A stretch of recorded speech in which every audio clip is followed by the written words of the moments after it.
Hey everybody, I am pumped to chat with you guys today. We are hopping on the live here to talk with Dr. Eric Hughes of HughesMoves.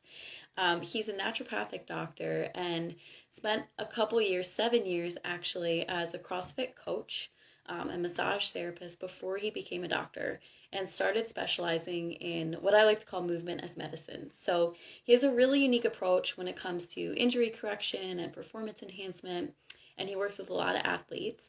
So I think it's going to be a really interesting conversation for you guys who are looking to stay healthy and improve your physical performance. So I'm going to let him join.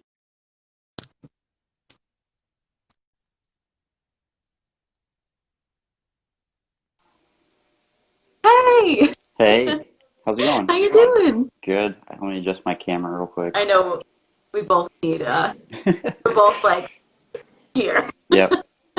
I mean, if you get 80% of me, I think that's okay. Like it's the content. Everyone's the content. Let's go. Yeah. How you been?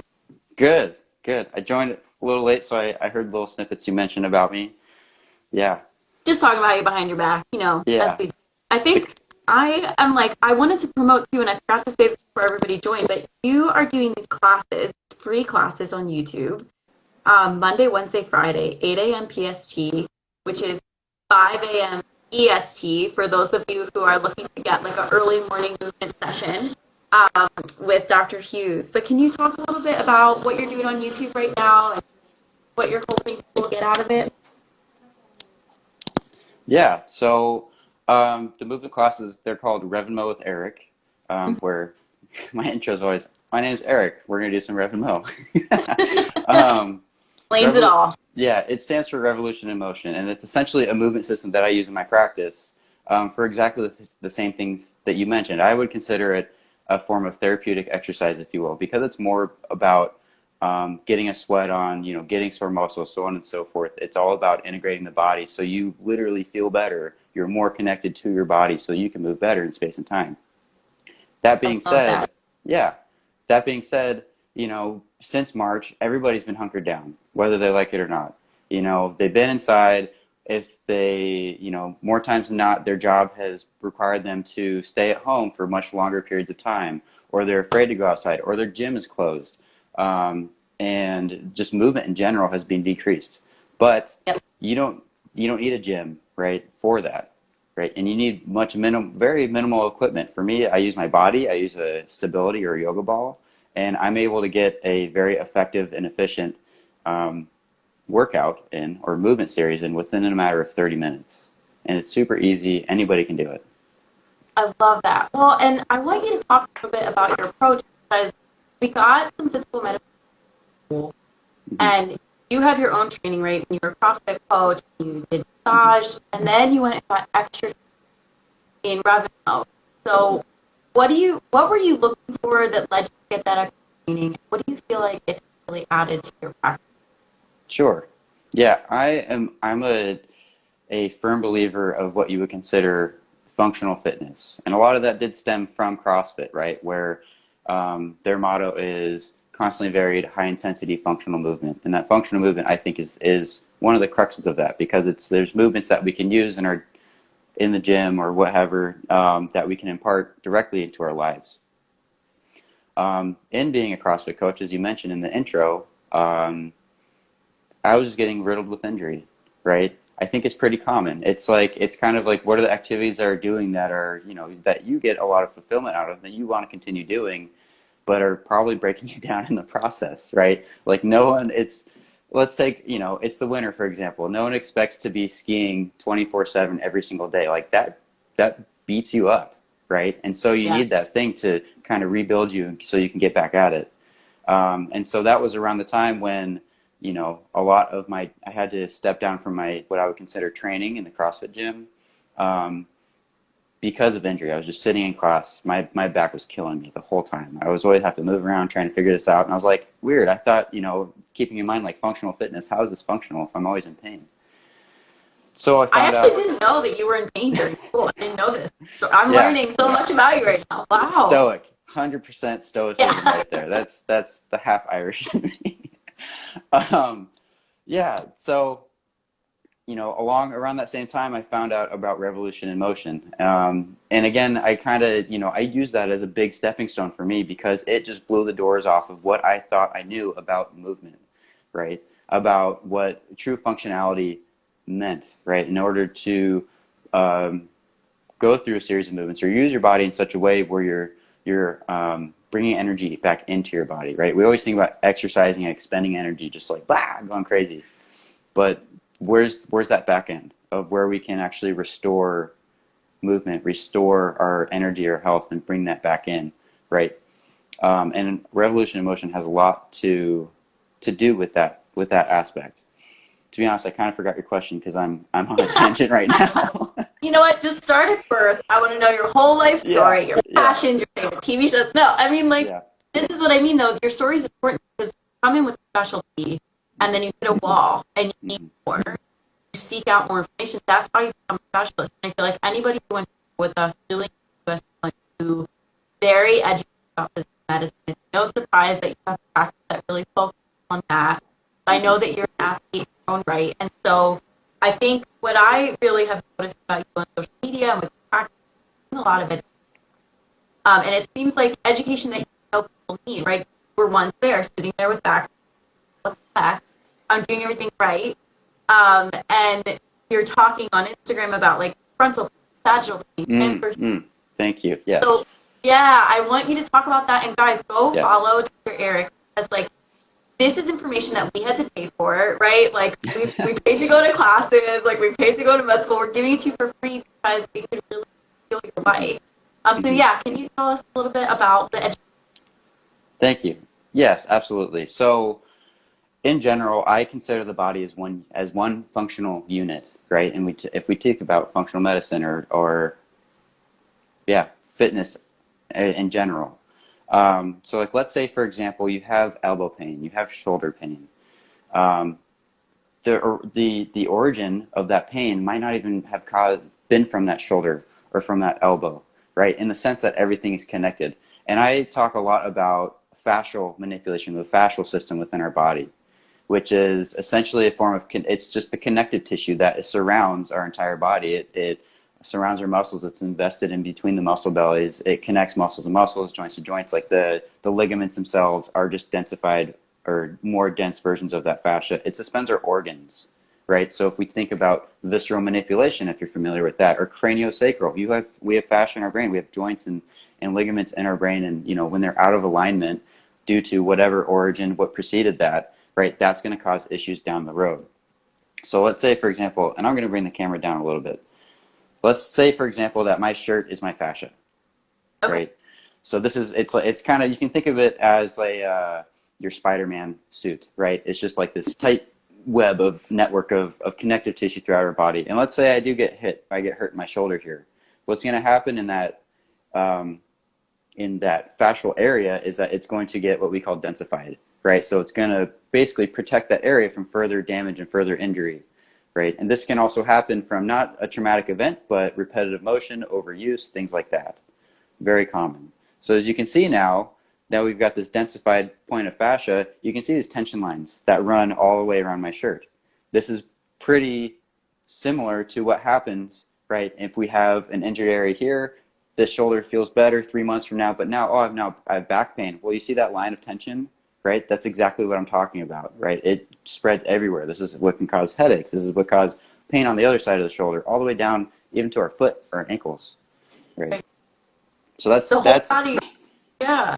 The whole body's connected, right? And that's one of the hallmarks of naturopathic medicine is treating the person as a whole, right? I'm not the physical therapist type of guy where it's like, here's your bum shoulder, here's your 12 exercises for your one shoulder. I'm like, no. How's your shoulder connected to your neck, to your spine, to your hips? Everything, because everything's connected.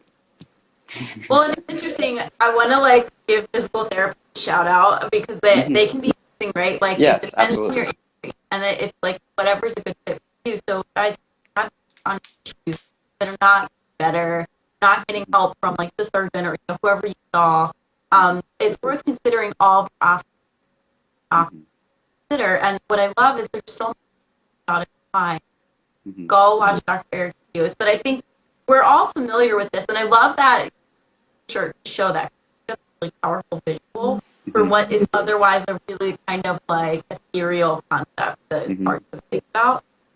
But you guys have all heard of somebody who got surgery and then they have it after, or they have scar tissue. And you can get those like, from just everyday wearing. So what kind of like, what's going to be different about you as this sort of like naturopathic focus on injury correction? What's that look like? Can you repeat that? You're cutting out a little bit. I got snippets. I didn't want to answer a question that I kind of heard.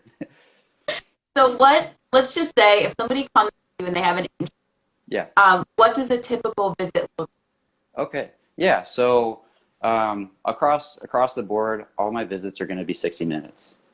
I want to make sure I have the quality of time to get to know the patient, get to know their story, so I can properly address and work with them. So when they come in, for the first visit, I'm going to do a detailed intake and assessment, all their health histories, right? Family histories, diet and lifestyle assessment, because, the body is an environment. And if they're coming in injured or dealing with something, we want to make sure that environment is as nurturing as possible, right? So we'll go through that. And then what I do with every single visit is I get a gait and posture assessment. So I take pictures of their posture facing forward, in all 4 different positions.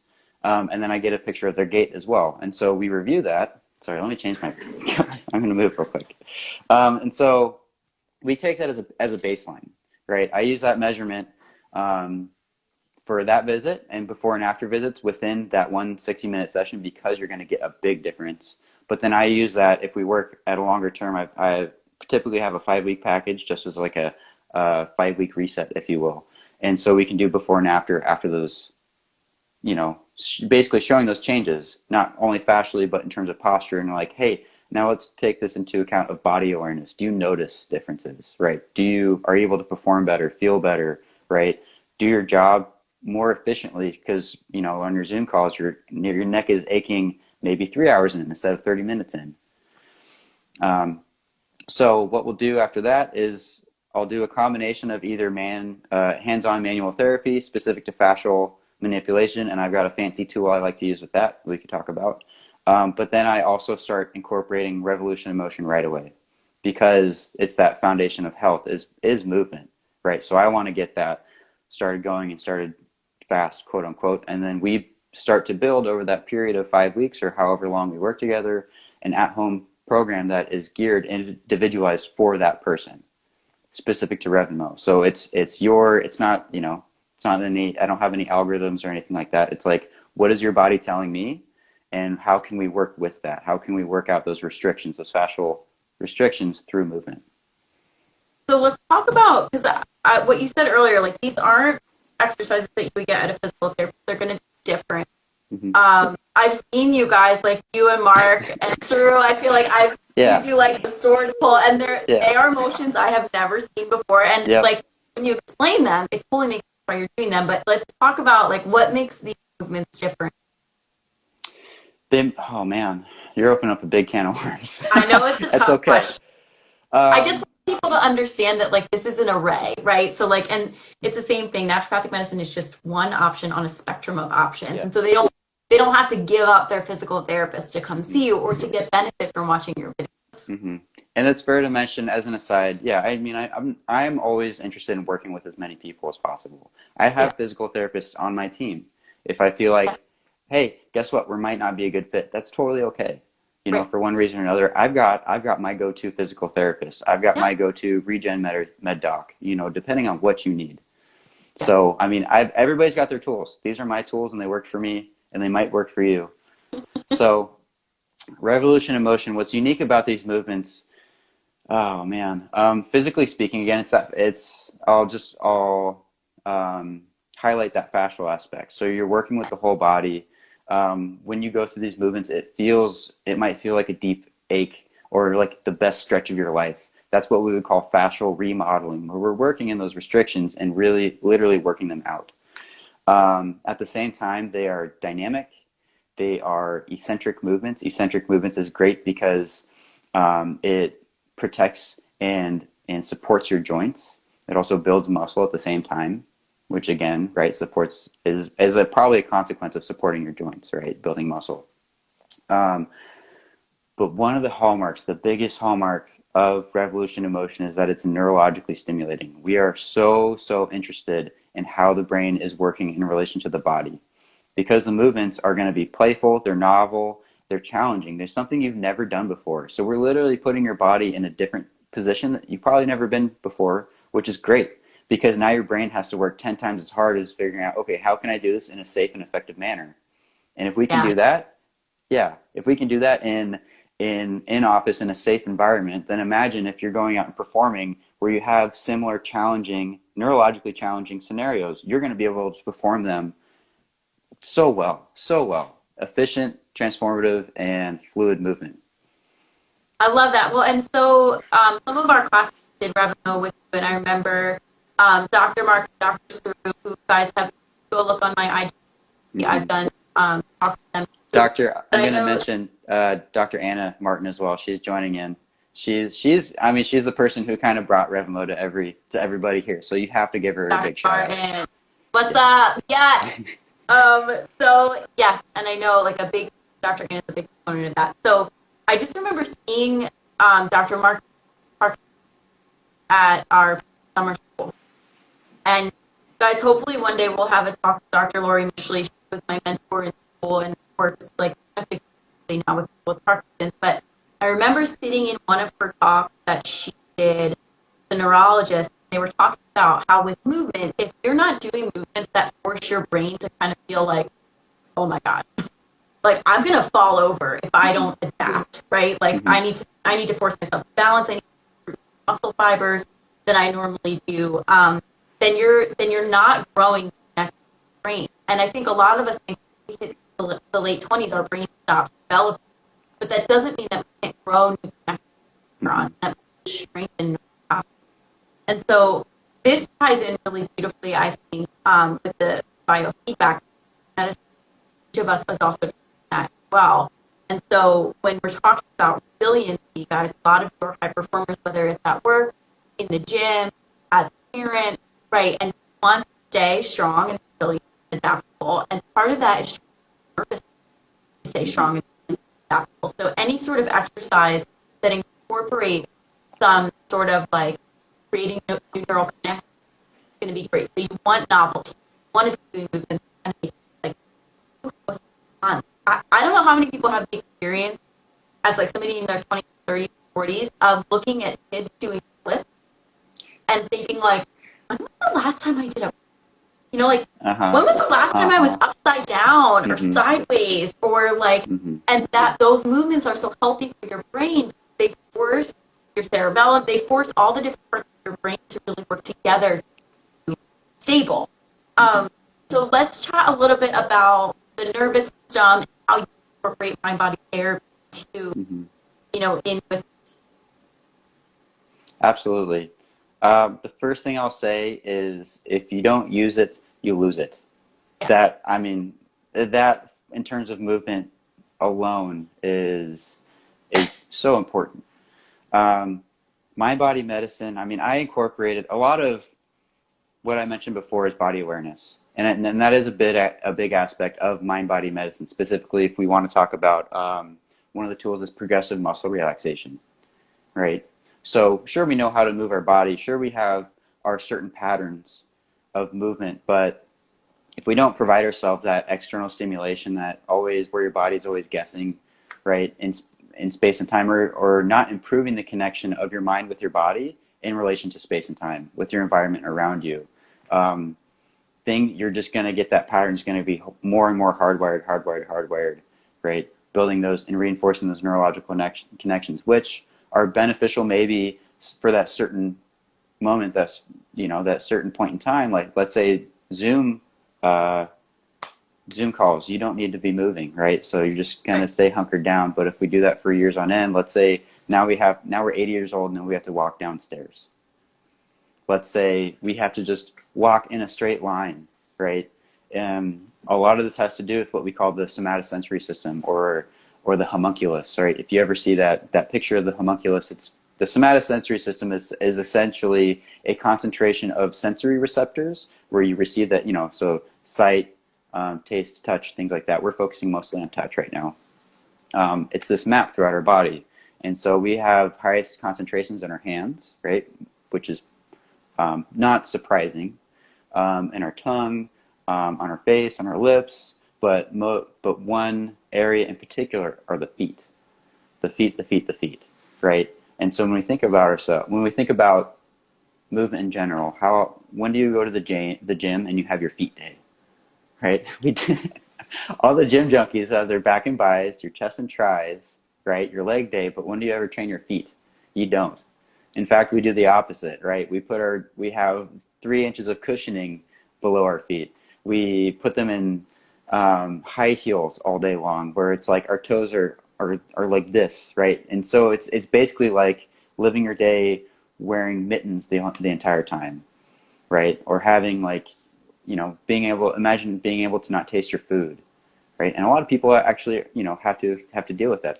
That puts a damper on our ability to, again, perceive with its environment. That's that mind-body medicine piece. So you train the feet to help with sensation, start giving the nervous system more feedback on the environment.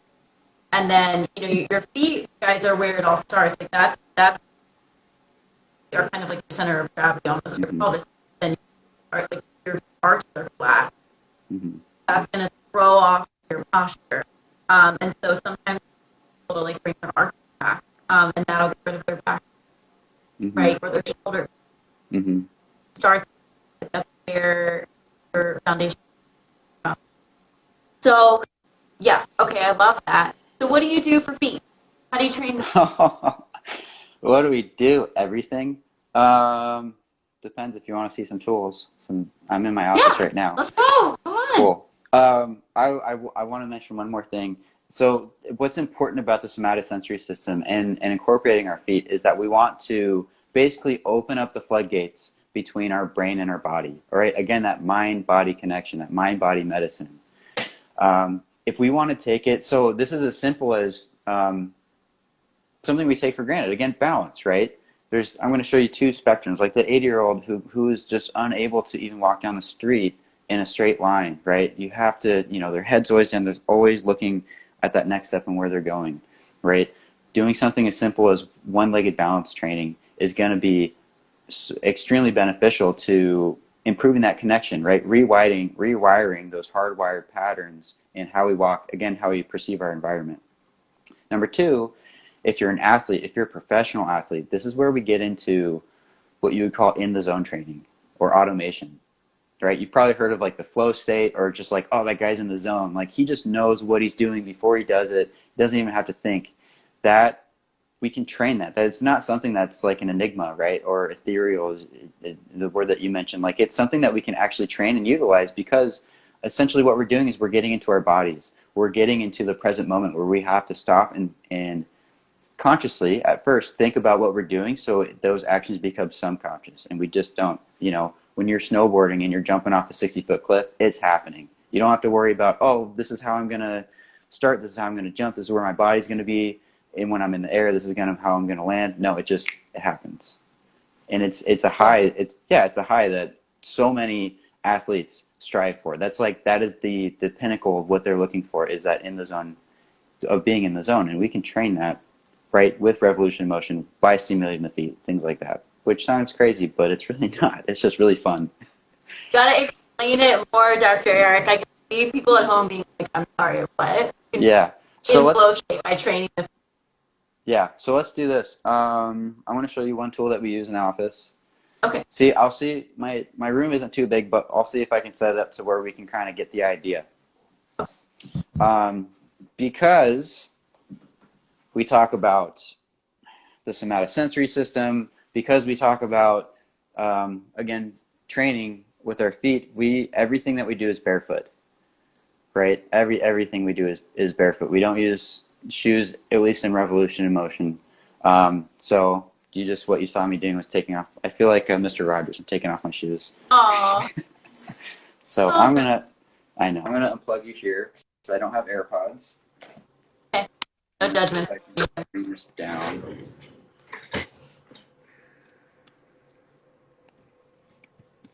Okay, so you're not going to get my whole body, but you'll still be able to get what I'm getting at. So these are what we call pipes. Have you seen these before with Dr. Mark? No, we didn't talk about this. We talked about concussion. So this is brand new for everybody who's Okay, watching. perfect. Well, did you see in the Parkinson's summer? I saw him use all sorts of tools. And guys, just some background. So while Parkinson's seems like, like you may see it as a tremor, a lot of the motor symptoms that we see in Parkinson's, so balance is affected. There can be tremoring of the limbs. There's some mood symptoms as well, some autonomic dysregulation. It all starts in the brain. That's why, yes, we're doing physical medicine, but it's to train the brain to become healthier, the nervous system to become healthier. So that's why you hear us keep talking about motor disorders and neurological disorders, because they're so intensely connected. So yeah. Cool. Yes, 100%. So I'm going to show you the pipes. The pipes are great. I mean, so the foundation, the basics of it is going to be, again, a neurological stimulation. But what we focus on here, the pipes are great for helping form our arches, right? Or helping train in forming our arches, right? So if we think about, you can see my feet, right? Our feet in general, when we're standing straight up, should be pointed straight forward, right? Equal pressure from your toes all the way to your heels. You got nice space between your toes. All your toes are engaged, and your arches are nice and formed, right? Having that strong contact between your big toe to the inside of your heel, right? So this is what we want. Unfortunately, a lot of times, due to hips or poor shoes, right, we might get scrunched up toes. We get pigeon toes. A lot of times we have one leg that kicks out. Everybody has a physiological short and long leg. It just kind of happens. Mine happens to me. I've got a quote unquote long left leg. So you might see people, their foot kicks out as they walk, down the road or down the street. So what we're doing is training this proper foot positioning. And one of the tools that we use, especially with our arches, one of the tools we use is called pipes. So I'll show you two positions with the pipes. The first one is called toes pointed in. So I'm going to step up on here with my feet. So you notice already, right, I am on an extremely unstable surface. Yeah. These could roll in and out at any given time, right? So you've got that going on already. What I'm going to do, my toes pointed in, you might not see this, but my knees are crisscrossed. I'm going to point my knees towards the camera. So now I have this fascial rotational wrapping sensation all the way from my feet into my ankles, into my knees, into my hips. So now we're integrating our feet with the rest of our body. And then what I'm going to do is slowly roll the pipes in and out in that position. Yeah, so guys, I mean, I wish I could see you all raise your hand, but like, how many of you have seen this before? Probably none of you. Like, this is brand new to most of us. And this is why you need a professional too, because I can imagine, Dr. Eric, people just like hopping on these pipes at home. Oh, man. Might fall down. Like, you want to do this with somebody who can kind of guide you through. Yeah, I definitely, with RevInMo, this is something that I've been doing for years, right? So It's something that I'm used and comfortable with. I always have to continue challenging myself so I can get to that next level. But everybody's at a different spot. Sometimes I've got, if I'm working with an elderly patient, what I'll do is grab a stability ball, have them sit on this, and then have their feet on the pipes. And this might be where we're at, right? So we're kind of decreasing that we're getting at that safety threshold, right? You've got this threshold where it's like it's too much and you can't balance, or you can't perform the movement as you need to. And so we try and get you right below that threshold where it's difficult, it's challenging, but you're still able to do it, right? Okay, gotcha. So, yeah, well, and I think, guys, a lot of us think, we mentioned, like, someone who's older, maybe like feeling a little more frail or not having as good a balance, but really that doesn't have to happen as you age. You can age and have like amazing neurological function and neuromuscular function and have perfect balance, but it's about if you're training. A lot of the reason this happens as we age is because we sit, we don't move, stop playing sports, we stop running, we stop lifting, we stop going on walks. Like, we become very sedentary, and that's the neuromuscular command that we used to have will start to deteriorate a bit. And you get not only these symptoms of like your balance gets worse, but you're also going to get pain because your posture is worse. So you can prevent that. And it's by doing things like this. So this is the type of stuff, if you go on Dr. Eric Hughes's channel, YouTube channel, you can see all of this is recorded, right? So you don't have to tune in at 8 a.m. EST, 5 a.m. EST, Monday, Wednesday, Friday. You can if you do it live, but you can see kind of more what he's talking about and really like get to know more options that are out there if you're feeling stuck or you're feeling like you've tried everything and it hasn't worked. Okay, so that's one thing. That's the pipes. That's great. Thank you for showing us that. That's really cool. Absolutely. Yep. Yeah. So that's part of the barefoot training. Okay, cool. So talk to me a little bit about like, so you did RevInMo and it basically, it sounds like it healed your back pain. Is that an accurate statement? Here, let me plug in my headphones. Okay. Cliffhanger. I know, I'm like on the edge of my seat. Okay, can you hear me? Yes. Cool. So let me give you a little more frame of reference in terms of what I was dealing with. I was doing CrossFit. I went, I'm that kind of person where it's like I go all in 100%, 110% when I'm doing something. I'm 100%. How many times do I have to say that? Dedicated to whatever I'm doing. 300%. 300. Wow, that's 3 of me. And so I took, at first I used CrossFit as a means of exercising. Like, oh yeah, I'm gonna feel good, so whatever. But then it came to a point where I went from going to the gym to exercise, to going to the gym to train. So I was like on a training protocol. I was back squatting heavy most days. I was deadlifting heavy most days. I was clean and jerking. I was snatching heavy most days. And if it wasn't heavy, it was a million repetitions. And it came to a lot point of wear where, and tear. yeah. And in my part, I didn't know at the time, before that, I played video games. I played football, but I played video games in high school like every single day. Like I was that sedentary kid the entire time, and it showed. So CrossFit was like my means of getting out of that, but my mobility was horrible. In terms of flexibility in the hips and the back and the shoulders, everything. And so I was just going gung ho, getting at it, but not realizing the positions I was putting myself in during that time. And I was 20 years old, and I threw out my back, straight up. Yeah, like something that you should never hear a 19, 20-year-old say, that you threw out your back. That sounds like, something that is a sedentary lifestyle into your 30s and 40s. But it was one day just lifting too much, and I'm like, yep, felt that.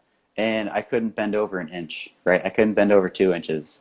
And since that point, I never got back to the same capacity that I was training at. And yeah, if any of you have dealt with chronic pain before, sometimes you're just sitting. All you have to do is sit.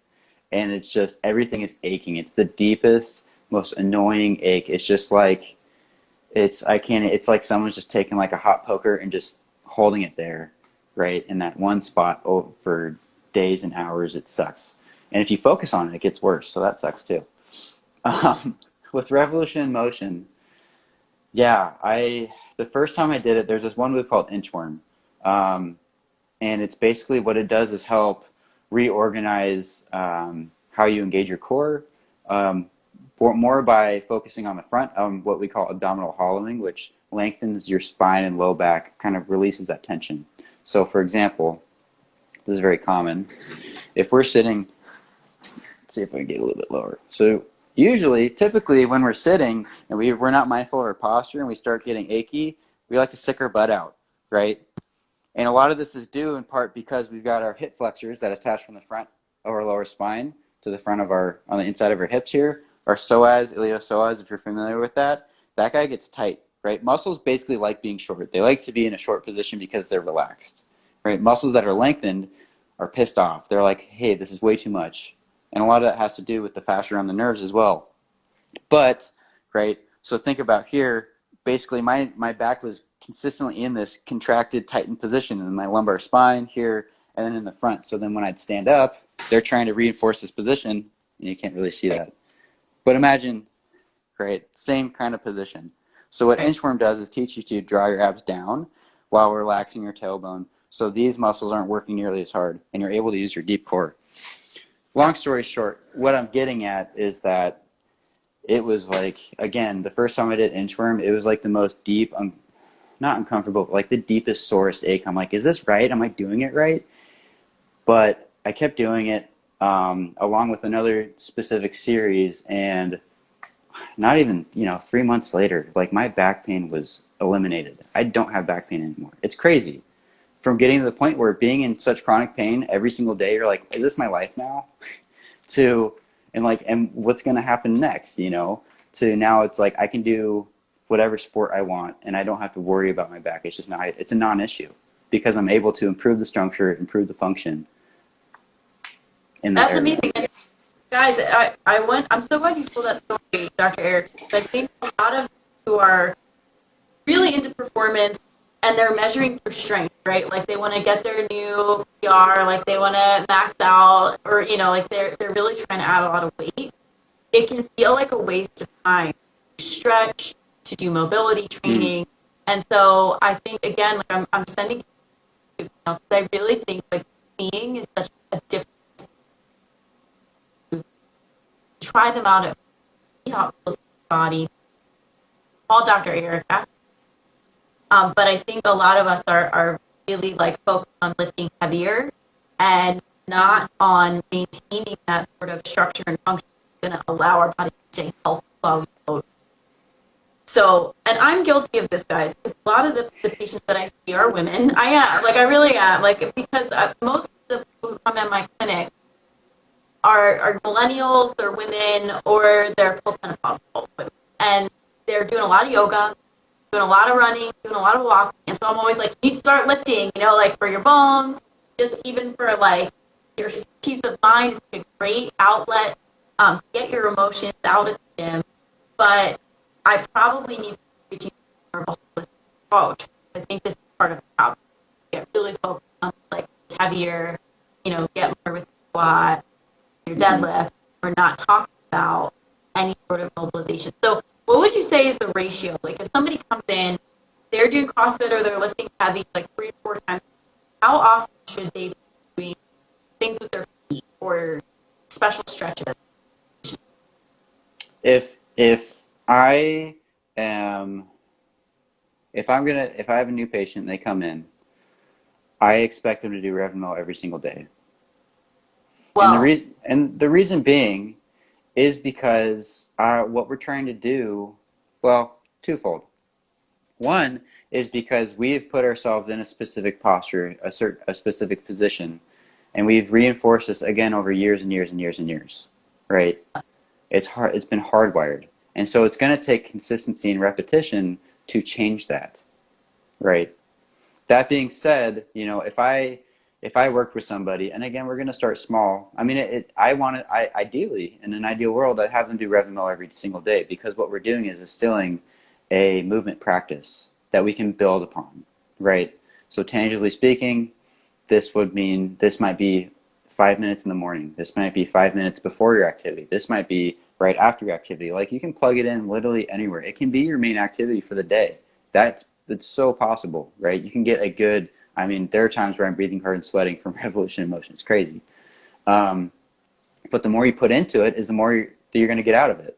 That's basically it. Like, you can do 5 minutes once a day, 1 time a week, and you're going to get X results, right? If you work 15 minutes and do 3 times a week, you're going to get different results, right? If you do 30 minutes 5 times a day, 7 times a day, you're going to get different results. It's something that you can continuously go back to, right? If you're feeling broken, if you're feeling beat up, you can always, always, always go back to it.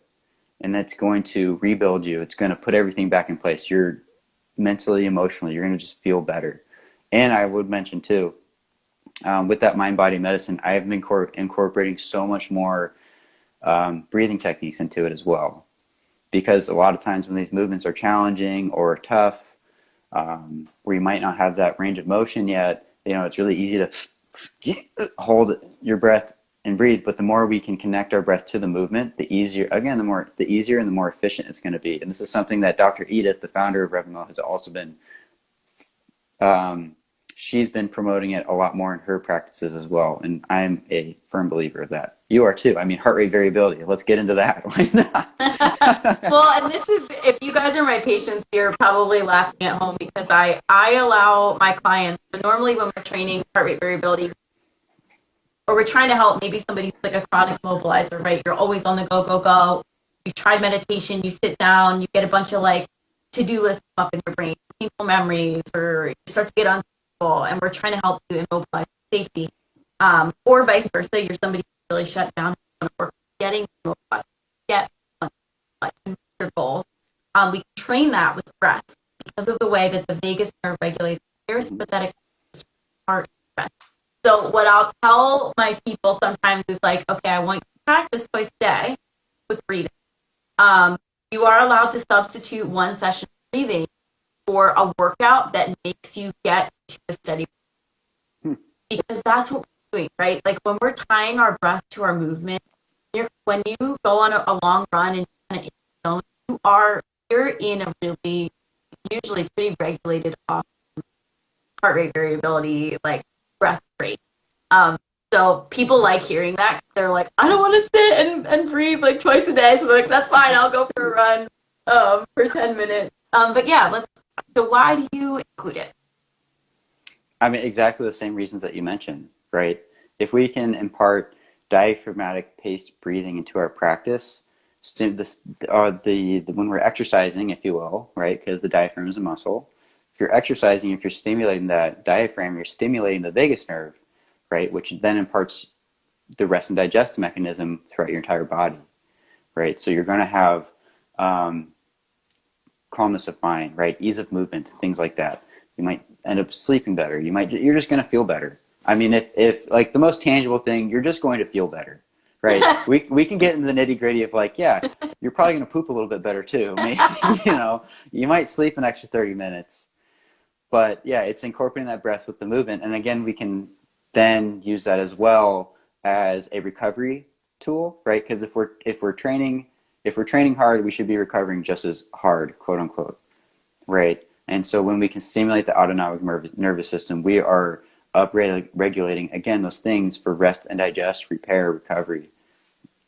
Yeah, and guys, this isn't like a fluff thing that we're talking about or something that you do if you're not like at the next level. Like Olympic athletes are training like this, heart rate variability. They're building in really purposeful, supported rest and recovery time so that they can perform better the next day.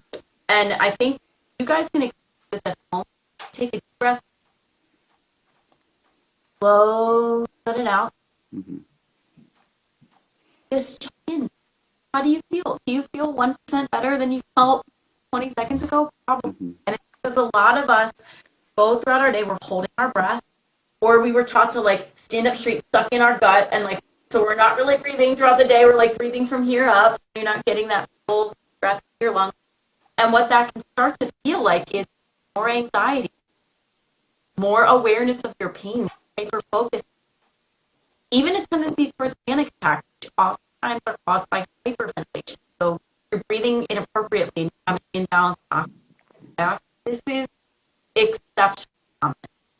I don't know, I would say like what, 92 have some sort of function, benefit from some sort of heart rate variability or breath being, along with techniques to their exercise.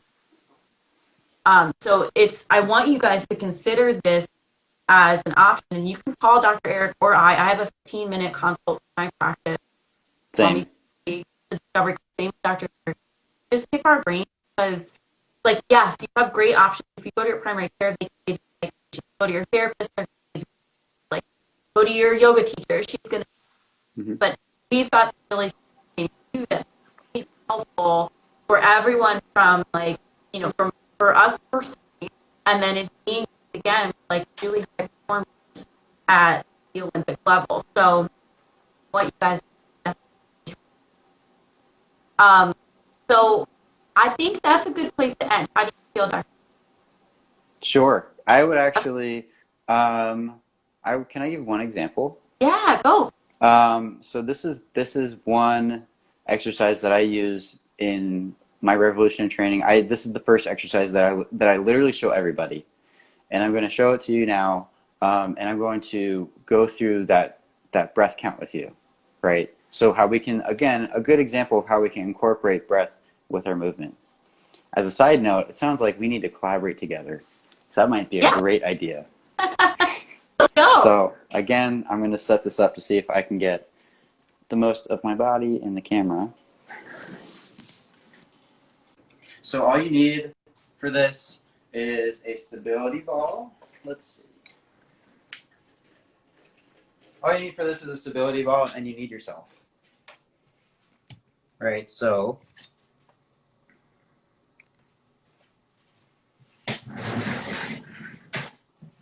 here's my stability ball. This move is called, I don't have my contacts in.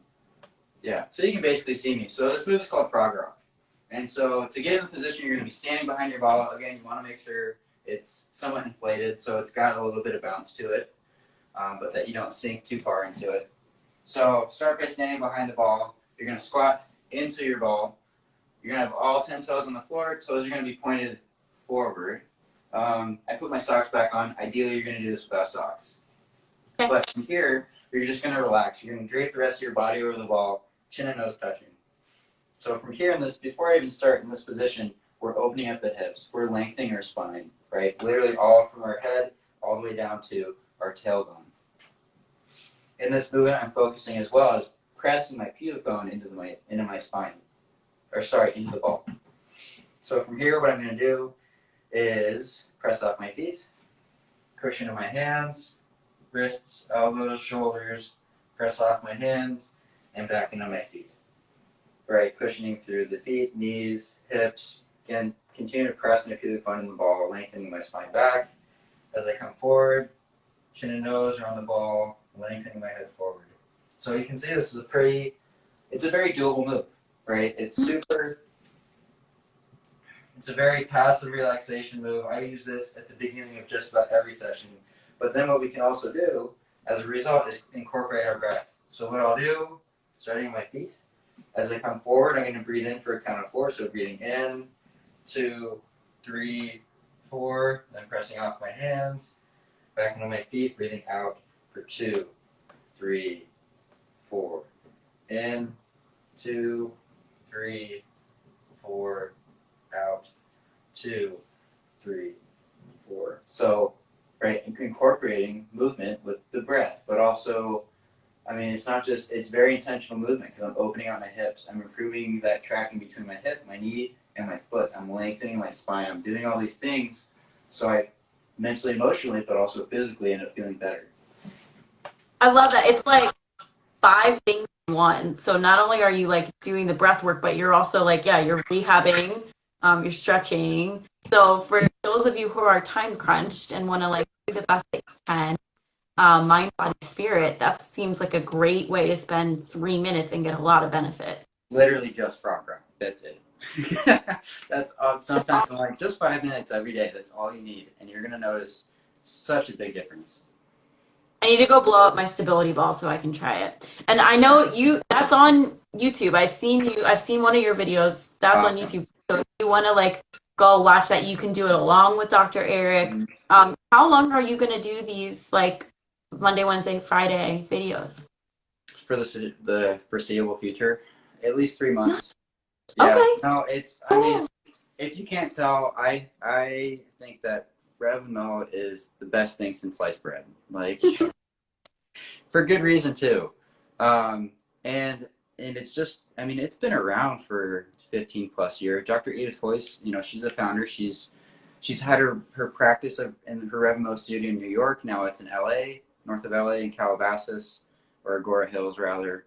And I'm just thinking, why isn't it more popular? It needs to be in more hands because of how gentle, but how impactful it is. And so I'm like, you know what? I'm just going to take it to YouTube because why not? It's the largest video / streaming platform. Everybody's on it. I'm on it every single day, whether I'm watching videos or not. Yeah, exactly. And so all you have to do is just tune in. All you have to do is tune in, green your stability ball, have a space to move, and let's move for 35 minutes, right? That's all you're going to take is about 35 minutes. I love that. That's really generous of you. Thank you. I will definitely be posting about it. I'll share that with my clients because, guys, this is really valuable. What Dr. Eric is doing. So I want you to at least try it once. Like, you owe it to yourself. Again, like, you may have that experience where you're like, whoa, my back pain that I've had for years, like, really responded well to these 3 movements that Dr. Eric did. So I think that's awesome. Thank you so much for doing that. Yeah, absolutely. Well, thanks for having me on. I appreciate it. Yeah, we'll do it again. We'll pick new topics because I think this was really informative. And guys, if you have topics that you want us to chat about next time, you can DM me, you can DM Dr. Eric, and we'll do another session on it. So yeah, it was great to see you. Thanks again. Yeah. Thanks for catching up. Yeah, I'll see you soon. All right, until then.